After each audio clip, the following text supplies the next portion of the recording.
હરે Krishna. કૃષ્ણાસ cuisine ગુજરાતીમાં આપનું હાર્દિક સ્વાગત કરું છું. અગિયારસનો પર્વ ખૂબ જ નજીક આવી રહ્યો છે અને આજે આપણે એક અલગ જ પ્રદેશની વાનગી બનાવવા જઈ રહ્યા છે ઠાકોરજી માટે, કાશ્મીરી શુફ્તા. કાશ્મીરમાં જ્યારે પણ તહેવાર હોય અથવા તો કોઈના લગ્ન પ્રસંગ હોય તેમાં આ કાશ્મીરી શુફ્તા બનાવવામાં આવે છે. અને આમાં પનીર અને સૂકા મેવાનો ઉપયોગ કરીને ખૂબ જ સરસ એવી સ્વીટ બને છે. તો ચાલો આપણે ઠાકોરજી માટે આજે બનાવીએ કાશ્મીરી શુફ્તા. તો એક બાઉલમાં આપણે લઈ લઈશું અડધો કપ જેટલી બદામ, પા કપ જેટલી અખરોટ, અડધો કપ જેટલા કાજુ, પા કપ જેટલી સૂકી દ્રાક્ષ, 3 થી 4 ટેબલસ્પૂન જેટલા પિસ્તા. એમાં પાણી ઉમેરી અને બધા જ ડ્રાય ફ્રૂટ્સને એકવાર સાફ કરી લઈએ. ડ્રાય ફ્રૂટ્સ ધોવાઈ જાય એટલે તેમાં પૂરતા પ્રમાણમાં ગરમ પાણી ઉમેરી અને આ ડ્રાય ફ્રૂટ્સને અડધા કલાક માટે આપણે ઢાંકીને રાખી દેવાના છે. અહીંયા આપણે 10 થી 12 નંગ જેટલી સૂકી ખારેક લીધી છે અને આ ખારેકને પણ એક વખત પાણીથી ધોઈ લઈએ. ધોવાઈ જાય એટલે ગરમ પાણી ઉમેરી અડધો કલાક માટે એને સાઈડમાં રાખી દઈએ. 10 થી 12 નંગ જેટલા કેસરના રેસા લઈ લઈએ.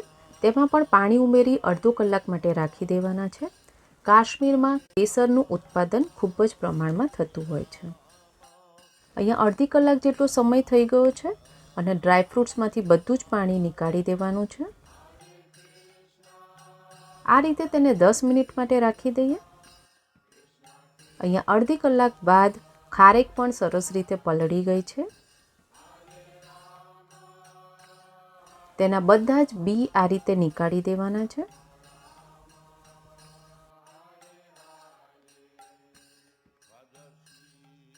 બધી જ ખારેકને આ રીતે સમારી લેવાની છે.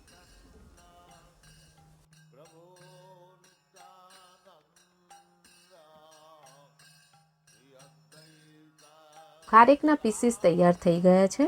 હવે અહીંયા અડધો કપ જેટલું સૂકું નાળિયેર લીધું અને તેને આ રીતે પતલી પતલી તેની કાતરી કરી લીધી છે. અડધો કલાક બાદ કેસરનો રંગ પણ ખૂબ જ સરસ આવી ગયો છે. અહીંયા 150 ગ્રામ જેટલું તાજું પનીર લીધું છે. તેને આ રીતે પીસીસ કરી લેવાના છે.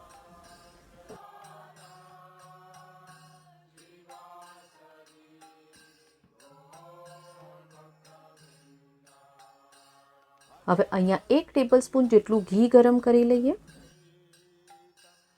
ઘી ગરમ થાય એટલે નાળિયેરની જે ચીરી હતી તે બધી જ આપણે થોડી ફ્રાય કરી લેવાની છે. બહુ ડાર્ક નથી કરવાની.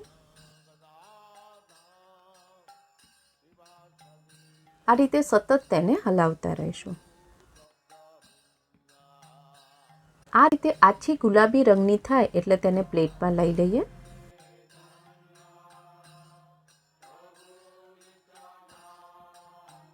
હવે એ જ કઢાઈમાં 1 ટેબલસ્પૂન જેટલું ઘી ગરમ કરીએ અને પનીરના પીસીસ હતા તેને આ રીતે ફ્રાય કરી લેવાના છે.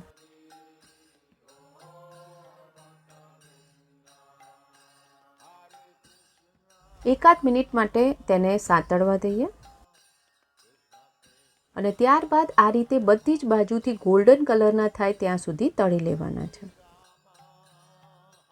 5 મિનિટ બાદ પનીરના પીસીસ સરસ ફ્રાય થઈ ગયા છે. એક પ્લેટમાં કાઢી લઈએ. એ જ પેનમાં 1 ટેબલસ્પૂન જેટલું ઘી ગરમ કરીએ.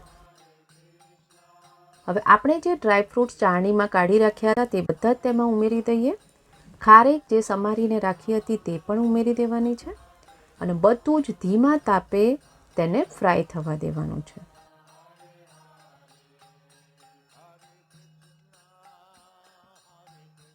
પાંચ થી 6 મિનિટ માટે તેને ફ્રાય કરી લઈએ.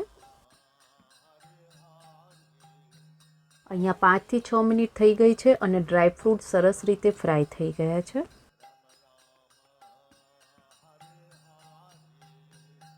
નાળિયેરના પીસીસ ફ્રાય કરીને રાખ્યા હતા તે ઉમેરી દઈએ. પનીરના પીસીસ ઉમેરી દઈએ અને બધું સરસ રીતે મિક્સ કરી લેવાનું છે.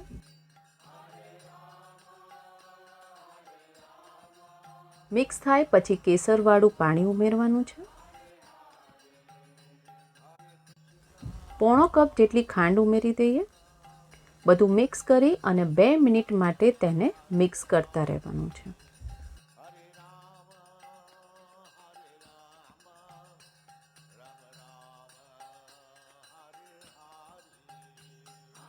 અડધો કપ જેટલું પાણી ઉમેરી દઈએ. બધું મિક્સ કરી લેવાનું છે.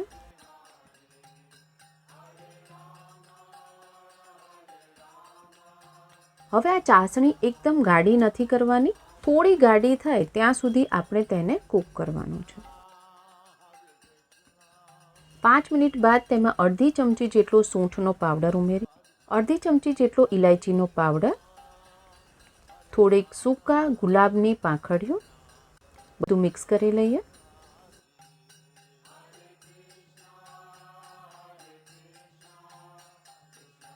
અને અહીંયા તમે જોઈ શકો છો કે હવે આપણે આ ચાસણીને બહુ ગાઢી નથી કરવાની, કારણ કે ઠંડી થયા પછી તે હજી પણ જાડી થઈ જશે.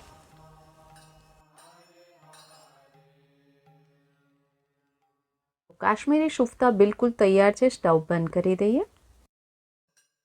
આને તમે ગરમા ગરમ અથવા ઠંડુ કરીને પણ સર્વ કરી શકો છો. તુલસી પત્ર પધરાવીને ઠાકોરજીને ભોગ અર્પણ કરીએ. ઠાકોરજીને ભોગ લગાવી દીધેલ છે. જો તમને આવી પ્રસાદની રેસિપીઝ પસંદ આવતી હોય તો લાઇક, શેર, સબસ્ક્રાઇબ કરો અને બાજુમાં આપેલ બેલ આઇકોન પર ક્લિક કરો, જેથી પ્રસાદની રેસિપીઝ તમને મળતી રહે.